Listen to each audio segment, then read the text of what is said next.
Oke, assalamualaikum warahmatullahi wabarakatuh. Kembali lagi di RYD31 Media. Pada video kali ini kita akan bahas hasil free practice 1 kelas Moto2 World Championship di sirkuit Lusail, Qatar. Lebih tepatnya di hari Jumat 11 April 2025. Mungkin kalian juga udah nonton langsung dari rumah masing-masing gitu kan, ataupun dari gadget kalian, HP ataupun laptop ataupun televisi. Tapi paling nggak di konten kali ini kita akan bahas data-datanya dan mungkin lebih lengkap, karena kita nggak cuma bahas posisi berapa, tapi lebih kepada data race pace. Kita bahas juga mungkin tiap sektor di sirkuit Lusail ini, siapa yang tercepat di sektor 1, sektor 2, sektor 3, sektor 4, dan siapa yang paling kenceng secara top speed di sirkuit ini. Ya, kita akan bahas lebih lengkap seperti itu. Oke. Mungkin informasi aja buat yang nggak tahu, di kelas Moto2 World Championship ada pembalap Indonesia yaitu Mario Suryo Aji asal Magetan, Indonesia, yang dimana ini adalah musim kedua Mario Suryo Aji di kelas Moto2. Dan buat saya pribadi, musim 2025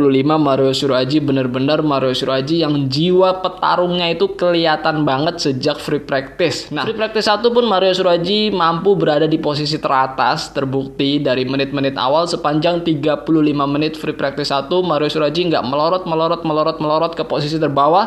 Bahkan kalau kita lihat datanya, Mario Suryo Aji sempat fast lap itu kurang lebih ya 3 kali percobaan dia mendapatkan lap time paling kencang di free practice 1 ini. Oke, gak usah berlama-lama, kita lihat aja hasilnya seperti ini.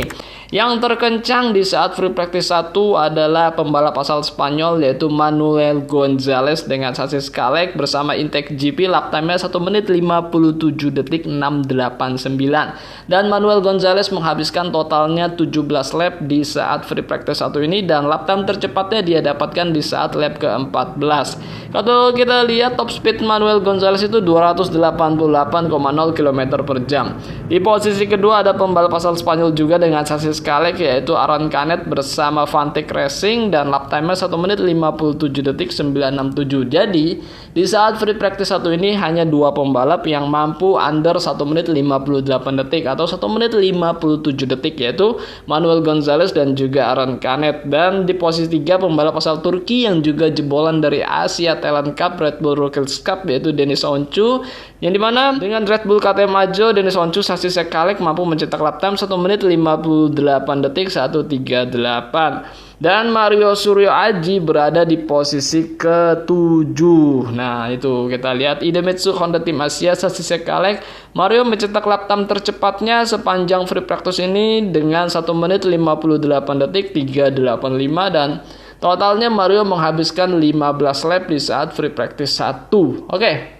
Saya sejujurnya nggak nonton secara full ya di saat free practice 1 ini, karena sekitar jam 19:15-an saya tinggalin, jadi saya nggak nonton, dan balik-balik saya udah jam 19:30, jadi udah selesai lah ya free practice 1. Jadi nggak nonton secara live apa yang terjadi, apakah Mario Suryo Aji juga mengalami insiden gitu, saya nggak tahu. Jadi kalau kalian yang nonton, coba tulis di kolom komentar. Tapi yang jelas di sini Mario Suryo Aji menghabiskan totalnya 15 lap dan gapnya itu tipis, yaitu 0,696 dengan Manuel Gonzalez ya. Jadi nggak nyampe 1 detik, dan Mario Suryo Aji berada di posisi ke-7, dan di atasnya ada Barry Baltus asal Belgia, ada Albert Arenas, ada Jack Dixon. Jadi ya, Mario Suryo Aji kayaknya potensi 2025 untuk sering mendapatkan poin kayaknya besar banget, dan ini adalah yang saya tunggu-tunggu, seorang Mario Suryo Aji yang terus bertumbuh step by step dan mendapatkan hasil yang optimal bagi dirinya, dan terbukti mampu bersaing ya. Pembalap Indonesia mampu bersaing di kancah Grand Prix dan di kelas yang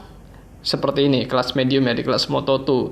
Mudah-mudahan kedepannya makin banyak lagi dan terus seperti ini. Jadi bukan sekedar ikut-ikut aja gitu kan, memenuhi starting grid aja. Dan memang talenta Indonesia itu bagus banget, tapi memang kalau balapan itu kita harus tahu kan, memang banyak faktor, bukan cuma hanya skill yang dibutuhkan, ada juga faktor dari motor, faktor dari kecocokan dengan settingan, kecocokan dengan ban, kecocokan dengan elektronik, dan waduh banyak banget faktornya. Dan yaitu pembalap membutuhkan kombinasi yang paling enggak ya balance lah. Jadi mereka bisa mengoptimalkan apa yang dia punya, apa yang dia dapat, dan bisa menjadi yang hasil yang bagus. Itu sih. Oke. Di posisi kedua ada Daniel Holgado, di posisi 9 ada Philip Salak, di 10-nya ada David Alonso, juara dunia Moto3 2024 asal Kolombia.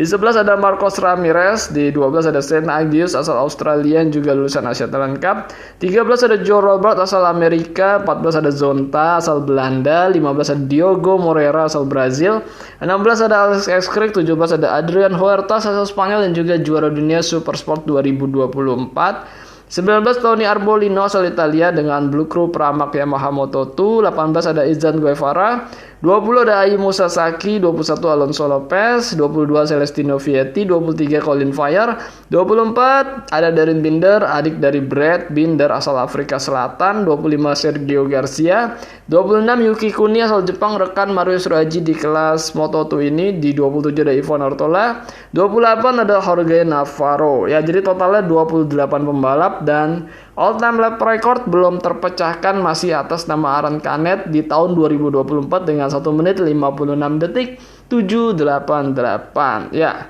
jadi belum terpecahkan. Nggak tahu nanti di saat praktis ya sekitar jam 11 malam waktu Indonesia Barat hari ini juga kita nggak tahu apakah terkoyak-koyakan all time lap record di sirkuit ini. Dan kalau kita lihat top speednya, Mario Suraji mendapatkan 285,7 km per jam, Manuel Gonzalez 288.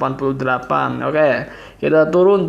Untuk top speed dan average yang paling kenceng Ivan Ortola. Ya, Ivan Ortola secara posisi berada di posisi 27. Namun secara top speed Ivan Ortola mendapatkan yang terkencang dengan 291,1 km per jam di sirkuit Lusail Qatar yang stride-nya sendiri 1 kilo lebih. Ya, jadi Ivan Ortola berani geber kenceng banget dengan sasis Bosco Suro, tapi top speed yang kenceng nggak menentukan juga posisi lap time yang bagus ya, karena ini posisi nomor 2 dari bawah loh, 27 ya. Dan kita lihat Celestino Vietti di posisi keduanya 290 dan Mario Suraji di posisi 16 ya. 16 dengan 285,7 km per jam. Ya, kalau Manuel Gonzalez di ya nggak juga terkencang, tapi ya udah sering kita bahas di kelas Grand Prix ataupun balapan apapun ya lebih condong ke Grand Prix ya. Top speed itu bukan segalanya, karena yang dibutuhkan si pembalap ada balance ya, balance dari motornya sendiri untuk bisa melibas tikungan dengan sangat cepat. Tapi ya itu top speednya mungkin hanya berapa persen aja yang bisa membantu, karena stride-nya sendiri di sirkuit-sirkuit itu nggak panjang. Ini termasuk panjang Lusail ya, hampir 1 kilo lebih, tapi ya nggak menolong juga kan. Data respect seperti ini Manuel Gonzalez ya, kita lihat sepanjang 17 lap dan dia rata-rata bermain di range 1 menit 59, 1 menit 58 detik dan dia mendapatkan 1 menit 57 detik itu sejak di putaran ke-13 dan putaran ke-14 sepanjang free practice 1 ini. Untuk Mario Suraji yang berada di posisi ke-7 seperti ini. Mengitari sebanyak 15 kali putaran yang tercatat dan Mario konsisten rata-rata range-nya di 1 menit 59 detik dan hanya 2-3 kali mendapatkan 2 menitan dan selebihnya 1 menit 59, 1 menit 58 detik. Mario Aji mengitari sirkuit Lusail Qatar. Oke, kalau kita lihat di posisi-posisi terbawah mungkin ya Yuki Kuni ya, rekan Mario itu dia bermain di range berapa sih lap time-nya. Nah, Yuki Kuni berada di posisi 26 ini ya. Dan ternyata Yuki Kuni itu lap time-nya sepanjang free practice 1 2 menit. Rata-rata dia mencetak 2 menit 00 dan terbaiknya di saat lap ke-11 dengan 1 menit 59 detik. Selebihnya 2 menit dan 1 menit 59. Dan gara-gara ya seperti ini hasil yang dia dapat ya posisi dia harus terlempar jauh hingga 26. Dan tadi kita lihat kan di posisi teratas itu udah bermain di 1 menit 58 dan 1 menit 57 dua pembalap ya kan, Manuel Gonzalez dan Aron Canet. Jadi ya kalau bermain di 2 menit pastinya akan terlempar dan susah untuk bisa naik ke posisi teratas. Dan termasuk Ivan Ortola di 2 menit, 1 menit 59 tuh hanya 1 kali aja dia dapat. Jorge Navarro hanya 11 kali putaran dia, 11 kali yang tercatatkan. Oke, untuk best partial time atau ya mungkin kalau bahasa saya itu ya tiap sektor ya kecepatan si pembalap berapa dan maksudnya waktu putaran dia. Seperti ini di sektor 1, sektor 2, sektor 3, sektor 4 dan Di sektor 1 paling kencang itu Manuel Gonzalez. Sektor 2 juga Manuel Gonzalez. Dan menariknya di sektor 3 ada nama Mario Suraji yang paling kencang dengan 27,976. Di sektor 4 Manuel Gonzalez lagi. Jadi kalau ini di sektor 3 Manuel Gonzalez ini bisa lebih cepat dari Mario Suraji, kayaknya sempurna banget Manuel Gonzalez mampu menyapu bersih tiap sektor di sirkuit Losail Qatar. Tapi kan ada nama Mario Aji, jadi Manuel Gonzalez harus mengakui di sektor 3 dia kalah cepat dengan seorang pembalap Indonesia berusia 20 tahun yaitu Mario Suraji. Dan kalau kita lihat di sektor 1 Mario Suraji berada di posisi ke-19. Dan di sektor 2 Mario Suraji berada di posisi 8, sektor 3 di posisi 1, sektor 4 Mario Suraji berada di posisi ke-12. Nah, ini kan gara-gara begini hasilnya, maksudnya ya dengan memutari sektor-sektor ini dengan konsisten Mario Suraji ternyata kuat banget di sektor 3 ya kalau kita lihat datanya. Akhirnya dia mendapatkan posisi ke-7 secara keseluruhan free practice 1 dari total 28 pembalap. Sedangkan rekannya Yuki Kuni di posisi ya paling bawah ya untuk sektor ini. Oke, untuk fast lap ini kita lihat Mario Suraji sempat di menit ke-7 ya. Di menit ke-7 di saat free practice 1 ya, sepanjang 35 menit Mario Suraji nih ada namanya.